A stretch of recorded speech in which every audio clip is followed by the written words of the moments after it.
Ano man ang kadalom sa imo problema, kay Papakla, hindi ka magkabalaka.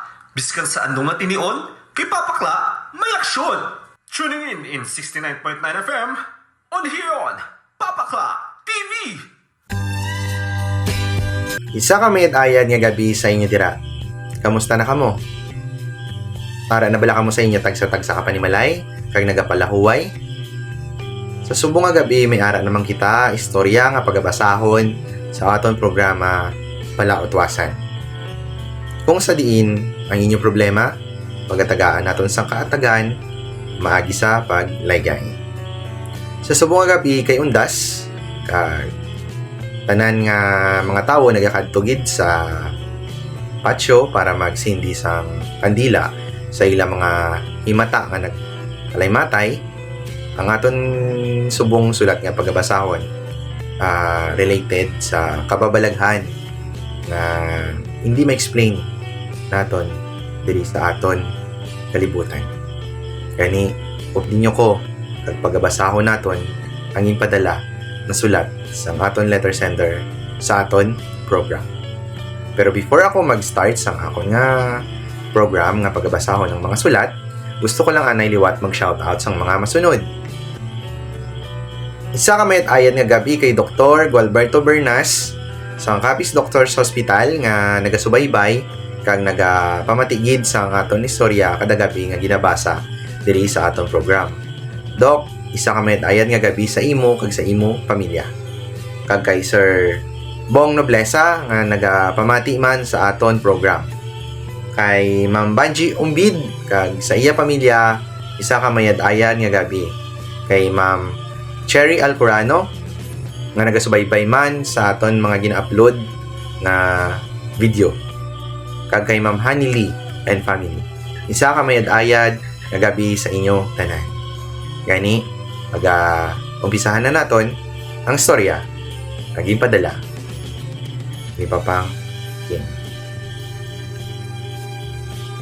Dear Papa Akla, isa ka mayat ayad na gabi sa imo kag sa imo program. Isa man ako sa mga nagalantaw sa imo program kada gabi. Kag nanamian man ako magpamati isang imo mga ginabasa nga sulat sa imo program.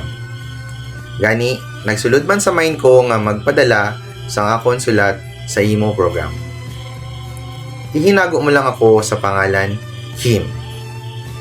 Ang akong istorya na gusto i-share sa imo program, amo ang istorya na hanungod sa akon karanasan sang una way back na ara pa ako naga-istar sa balay sang akon lolo kag lola. During summer vacation, nagapauli gid ako permi sa balay sang akon lolo kag lola sa bukid. Kay mas gusto ko nga dito mag-spend sang akon summer vacation kay manami kag nanamian ako magdalagan kag magsaka sa mga kahoy sang bayabas, star apple kag hansol. Pero ang pinaka nami kag the best part ang maligo sa busay nga malamig kaupod ang akon mga barkada.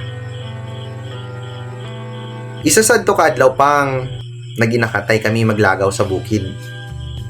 Ini nga bukid ginabawalan. Bangod suno sa mga istorya-storya sang akon lolo kag lola nga mayara kuno sang engkanto o malain nga tinuga nga nagapakita nga nagapang kuha sang bata or tigulang kag ginadala sa ila lugar. Muna nga ginadilian kag papalayo kami magkadto didto sa madto nga bukid. Pero asa bata kag arisgado kag wala na hadlok kag malakas ang loob kay upod ang mga barkada, wala namon inigin sunod kung ano ang ginhambal sang akon lolo kag lola. Aga pa lang naghimos na kami ng mga magbarkada para magpakadto sa nasambit nga bukid. Halos isa ka oras ang amon ginlakat kag gintaklad ang bukid para makaabot kag makakadto lang sa busay nga ginahambal nila manami kag ginadilian. Pag abot namon dito pang okay man ang tiyempo, mainit, maliwalas ang panahon, kag especially pang ang palibot, makambal ka nga daw isa ka paraiso. Ang mga bulak nga ara nagatubo sa kilid, makambal ka nga daw ginaalagaan gid sang maayo. Kay kanami kag katahom sang pag ila panalingsing.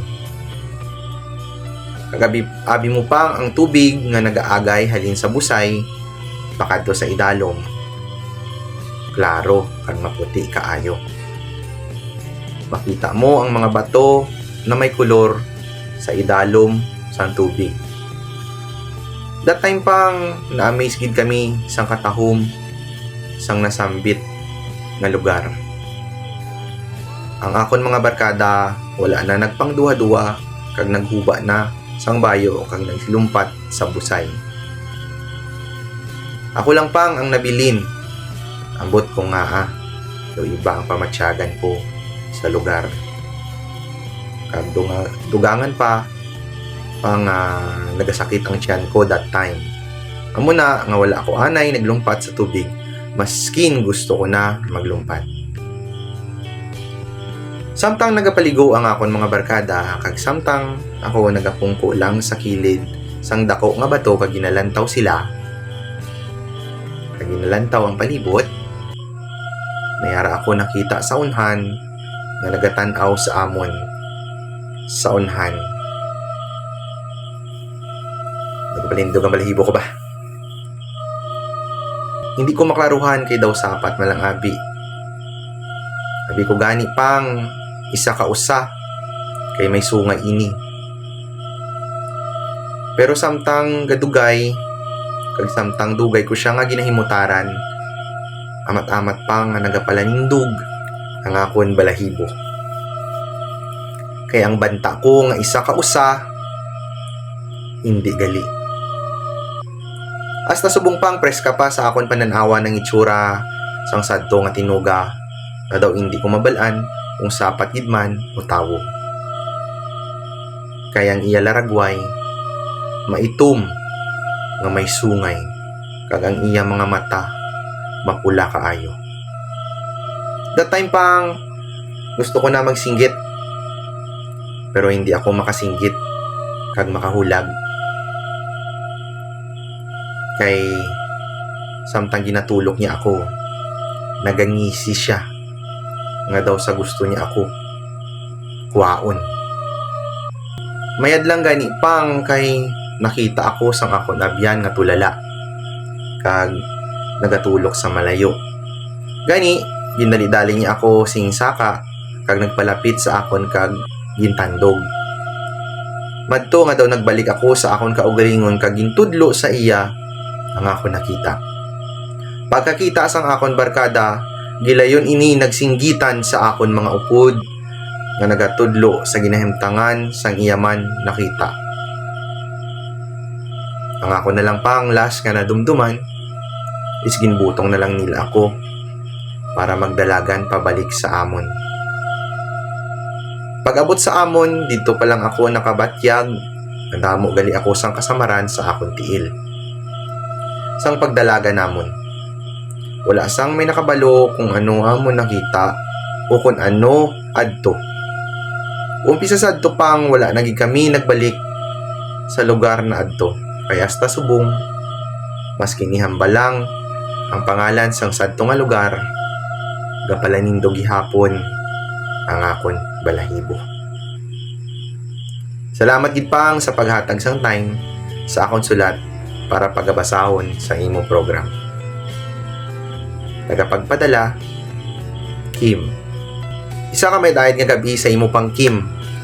Salamat sa pagpadala mo sa imo nga sulat sa subong nga gabi sa aton program. Kag natagaan naton ini sang katumanan nga pagabasahon diri sa aton nga program. Sa tuod lang pang Kim, samtang ginabasa ko hindi mo sulat nga gipadala sa aton, hindi ko mapunggan ang akon mga balahibo nga nagapalanindog. Kag gina-imagine kung ano adto ang imo nakita sang imo mga upod sang imo mga barkada.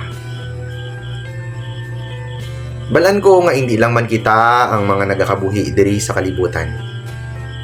Kag balan ko may araman sang iban pa nga hindi naton ma-explain o hindi ma-explain sang siyensya ang nagakabuhi diri sa kalibutan. Parehas ang mga ligaw na kaluluwa, engkanto, duwende, kag kung ano pa ang sari isang butang nga nagakabuhi diri sa kalibutan. Nanipang Kim, kag sa aton mga dear, mga nagasubaybay sa aton, kung kamo magkadto sa isa ka lugar, kag kung magkadto sa lugar nga ginadilian, hindi nyo na lang tani pag i-bypass ang hambalanon sa aton katigulangan. Kaya hindi natin mabalaan kung ang lugar nga ina is safe or delikado. Kaya una pa lang, naginhambal na nila nga bawal magkadto sa sinang nga lugar, buot silingon, may ara, hindi maayo nga matabo, pananglitan, magkadto kamo sa sinang nga lugar. Sa liwat, Happy All Souls Day sa inyo tanan. This is your Papa Kla saying goodbye, good night, and signing off.